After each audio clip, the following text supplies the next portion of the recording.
Hola, gusto en saludarte. Nos encontramos ya en nuestra lección número 3 de este trimestre de este año 2022, enfocados en nuestro estudio de la carta a los Hebreos, considerando nuestro tema general en estos postreros días, el mensaje de Hebreos.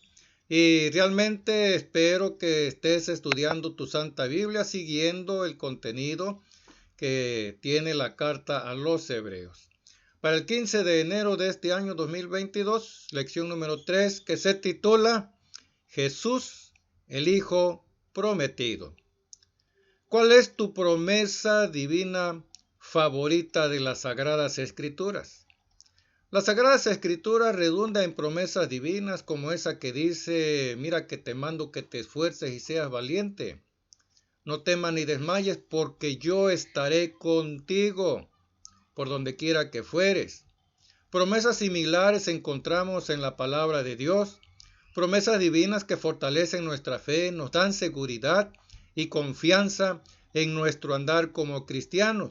Pero aquí la promesa divina es sobre el Hijo, Jesús, el Hijo prometido.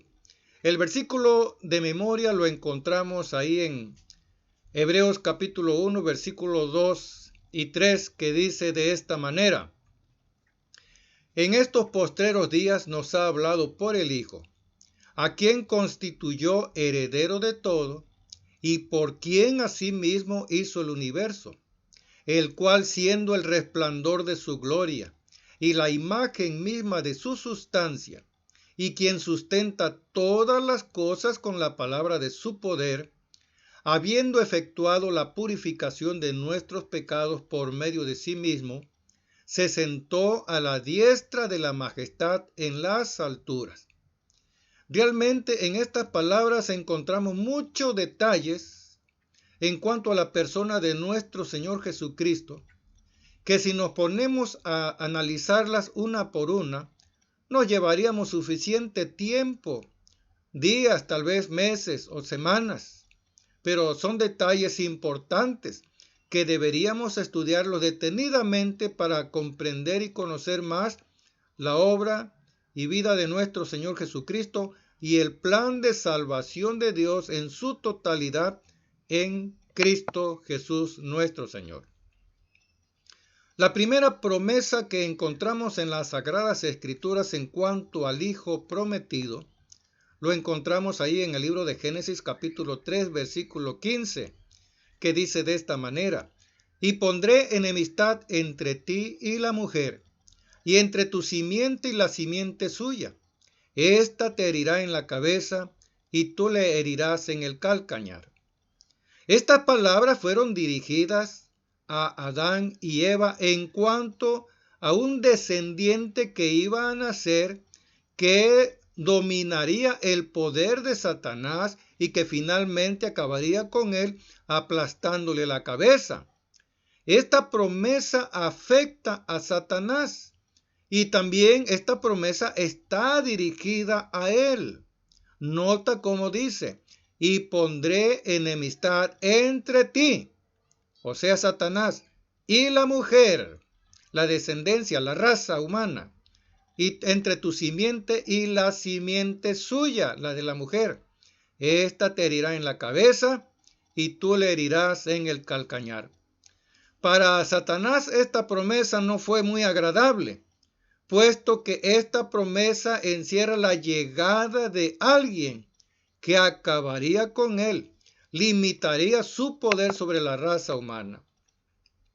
Génesis 4:1 dice: conoció Adán a su mujer Eva, la cual concibió y dio a luz a Caín.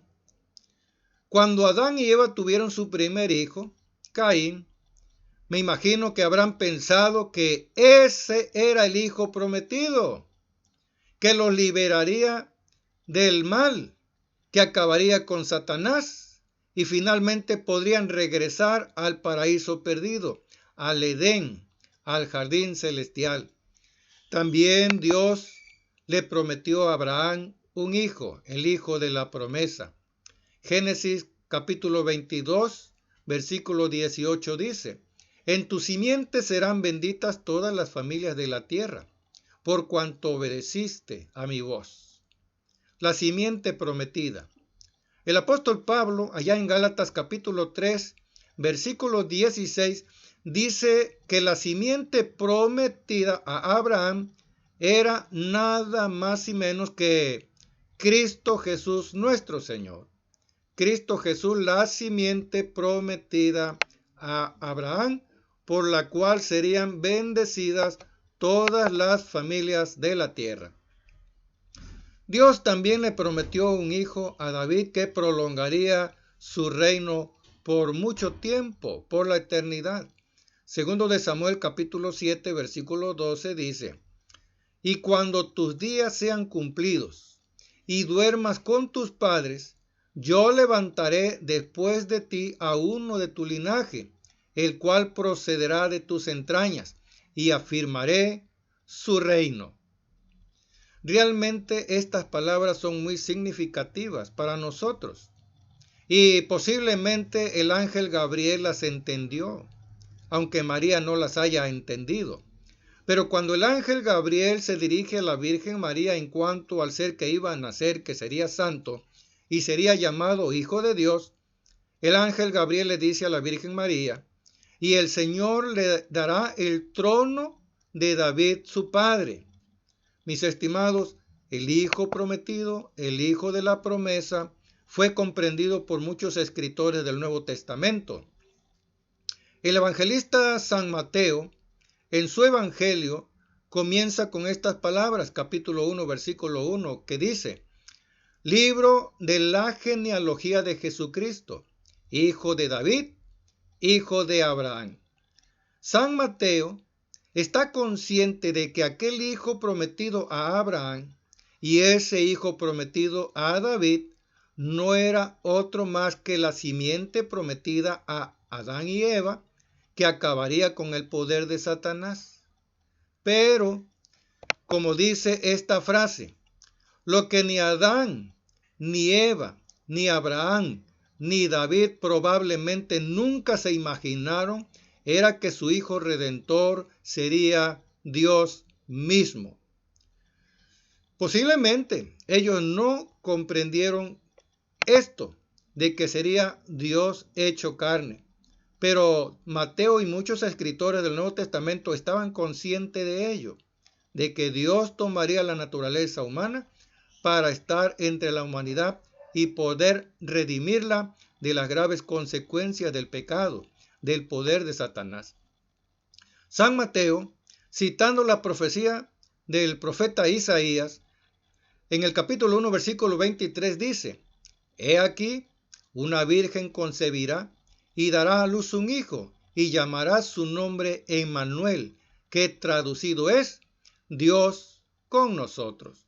Mateo estaba consciente de que ese hijo que nació en Belén de Judea era Dios encarnado. Posiblemente San Pablo, escribiendo al joven Timoteo, allá en su primera carta de Timoteo capítulo 3 versículo 16, dice lo siguiente: indiscutiblemente grande es el misterio de la piedad. Dios fue manifestado en carne. Realmente aquí Pablo, hablando de la encarnación de Dios en la humanidad, dice que es un misterio y que este misterio no se discute, es indiscutible. Grande es el misterio de la piedad. Dios fue manifestado en carne. La primera vez en la cual las Sagradas Escrituras nos habla de los postreros tiempos es en el libro de Números, capítulo 24, versículo 14 al 17. Y dice ahí: he aquí, yo me voy a mi pueblo, por tanto, ven, te indicaré lo que este pueblo ha de hacer a tu pueblo en los postreros días. ¿Qué sucedería en los postreros días? Dice Balaam. En los postreros días el pueblo de Israel acabaría con el pueblo de Moab.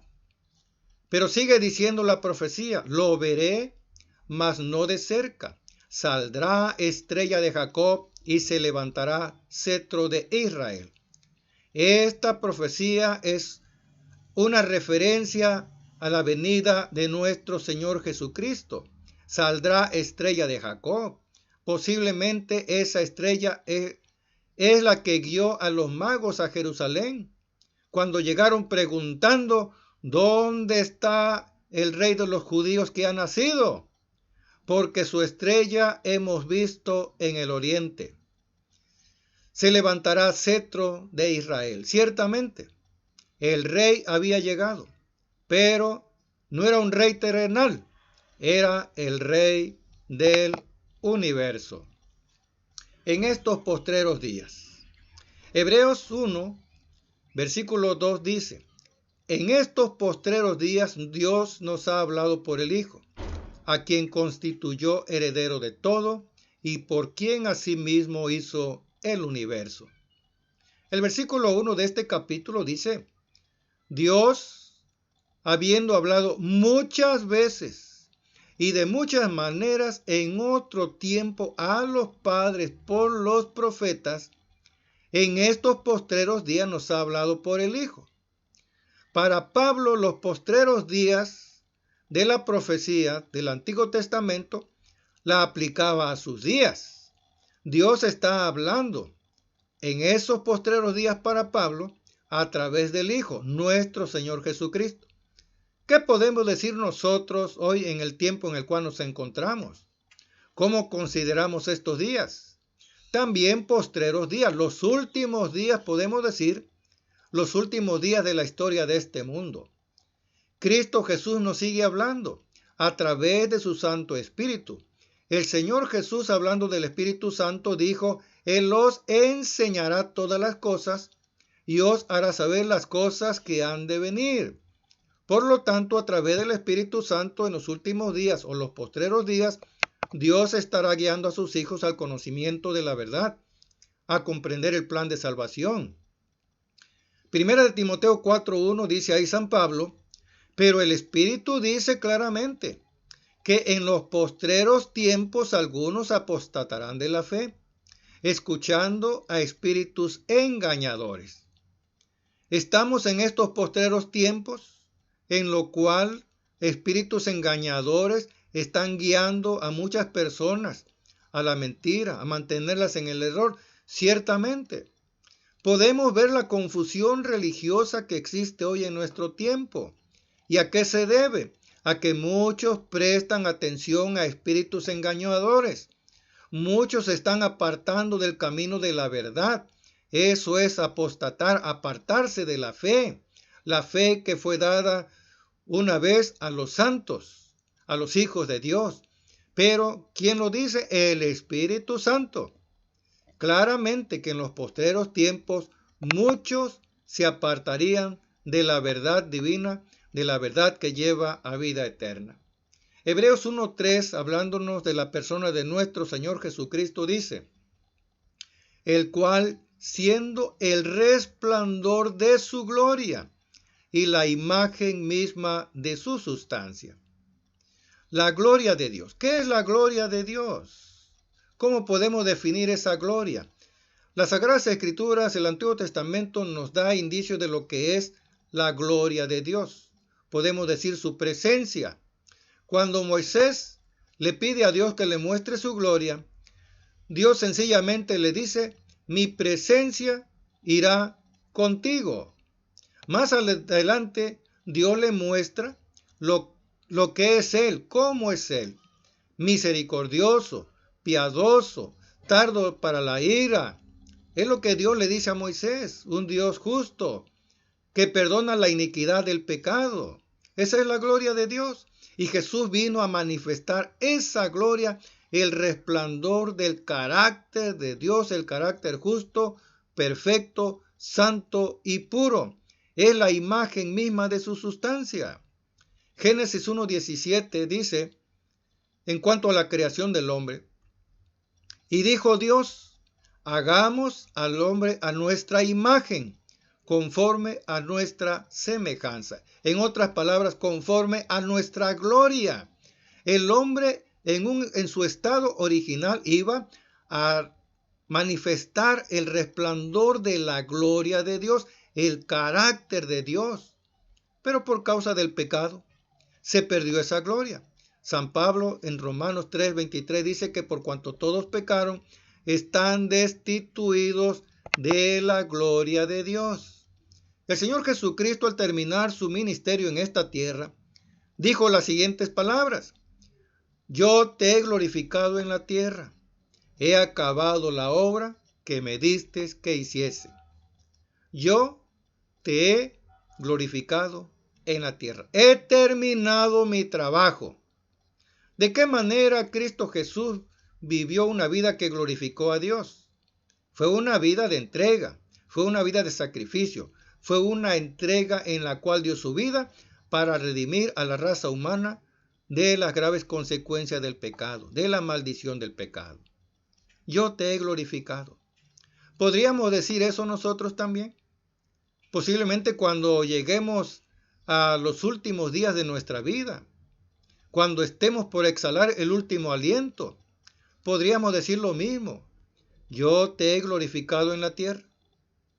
La naturaleza del ser humano es orgullosa, altanera, y el ser humano mayormente busca su gloria, su alabanza, su exaltación. Muy pocos podríamos decir lo que dijo Jesús: yo te he glorificado en la tierra. Mas sin embargo, tú y yo debemos estar conscientes de que estamos aquí, en esta tierra, como hijos de Dios, para honrar y glorificar a nuestro Padre Celestial, manifestar su carácter, sus cualidades divinas, sus virtudes en nuestra persona, en nuestra vida, en nuestro carácter. Sigue diciendo ahí San Juan en su Evangelio, capítulo 1, versículo 14. Y aquel verbo fue hecho carne y habitó entre nosotros y vimos su gloria, gloria como del unigénito del Padre, lleno de gracia y de verdad.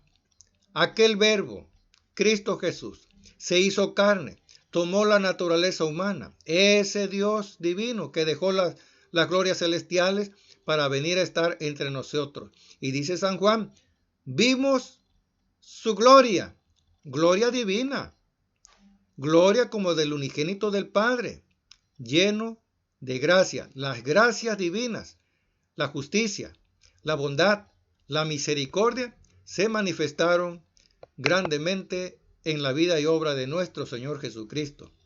Pero también San Juan presenta a Cristo Jesús, el Verbo, como el Creador. Capítulo 1, versículos 2 y 3, sigue diciendo, este era en el principio con Dios. Todas las cosas por Él fueron hechas, y sin Él nada de lo que ha sido hecho fue hecho. Por lo tanto, San Juan en su evangelio destaca plenamente la divinidad de Cristo Jesús. Este verbo que se hizo carne no es otra cosa más que el Dios creador del universo. Ha venido a estar entre nosotros y hemos visto su gloria.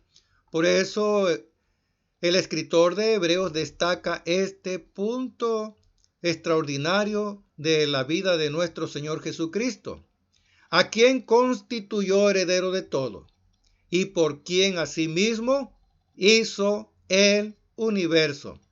Cristo Jesús en Hebreos se destaca también como el creador, por quien asimismo hizo el universo. Y como hemos visto en nuestro versículo de memoria, que por su poder, por su palabra, sustenta todas las cosas. La carta a los Hebreos es una de las cartas extraordinarias en cuanto a cómo presenta al Señor Jesucristo en todas sus facetas, en cuanto al plan de salvación, el plan que fue originado desde antes de la creación del mundo. Yo te invito a que sigamos estudiando la carta a los Hebreos. Es una epístola interesante que se exalta no a ninguna otra persona, como hemos dicho anteriormente. No se exalta a San Pedro, a Felipe, la carta a los hebreos, la Biblia no destaca ninguna personalidad de cualquier servidor de Dios en los tiempos de Jesús, ni la Virgen María, solamente nuestro Señor Jesucristo. Estudiemos, pues, con profundidad, con atención, pidiendo la dirección de Dios que nos ayude su Santo Espíritu para poder comprender su mensaje que nos está dando a través de la carta a los hebreos. Para la próxima semana vamos a estudiar nuestra lección número 4, que es para el 22 de enero de este año 2022, que se titula Jesús, nuestro hermano fiel. Así que sigamos adelante, enfocados en la carta a los hebreos. Nos veremos la próxima semana. Dios te bendiga.